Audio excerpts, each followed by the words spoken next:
Masih lain saudara, diperiksa sebagai terlapor kasus dugaan ijazah palsu Presiden Joko Widodo. Roy Suryo dicecar 118 pertanyaan oleh penyidik.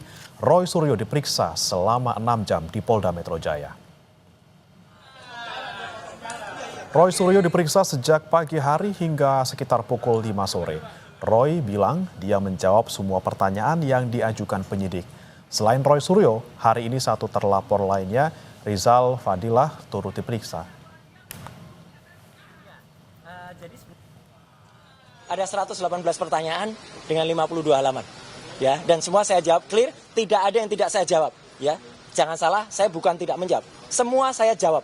Ya, semua saya jawab ke 118 pertanyaan itu dari awal sampai akhir dan semua selesai. Jadi bukan menunda nanti akan ada lagi atau ini belum selesai atau nanti tunggu apa enggak. Tidak ada itu. Semua selesai dan ya, saya nggak tahu, mereka ini sangat ngotot bahwa ijazah itu palsu.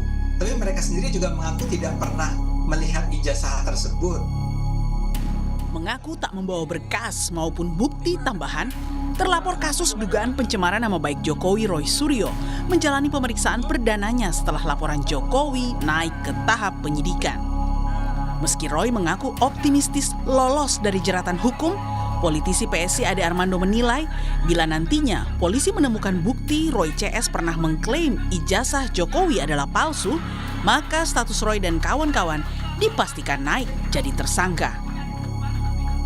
Terasa sekali bahwa apa yang dituduhkan oleh Bung Roy Suryo dan kawan-kawan itu memang tidak berdasar, ya.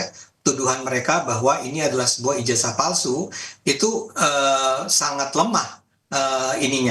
Bukti-buktinya, ya. Nah, sekarang tinggal polisi kalau mereka memang menemukan bukti-bukti yang menunjukkan bahwa pernyataan yang berisi tuduhan bahwa ini ijazah palsu itu adalah sesuatu yang benar adanya, bahwa memang pernah dinyatakan oleh Bung Roy atau oleh Bung Risman atau Dr. Tifa, maka wajar sekali kalau itu dinaikkan, ya, menjadi para tersangka di pengadilan, ya.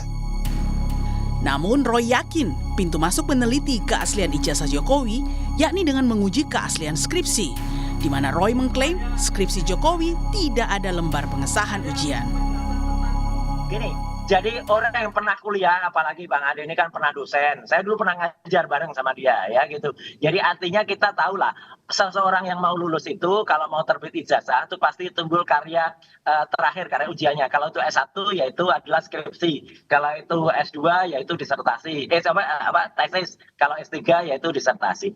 Nah, nggak ada yang namanya skripsinya Jokowi itu lembar pengesahan ujiannya, nggak ada. Saya udah pegang skripsinya, skripsi asli. Ijazahnya, ya. Bung Roy, ijazah. Nggak ada lembar pengujiannya. Loh iya, skripsi yang tidak ada lembar pengujiannya, dan Prof. Sofyan Effendi juga mengatakan, dan banyak dosen lain mengatakan skripsi itu nggak pernah diuji, ya berarti nggak lulus.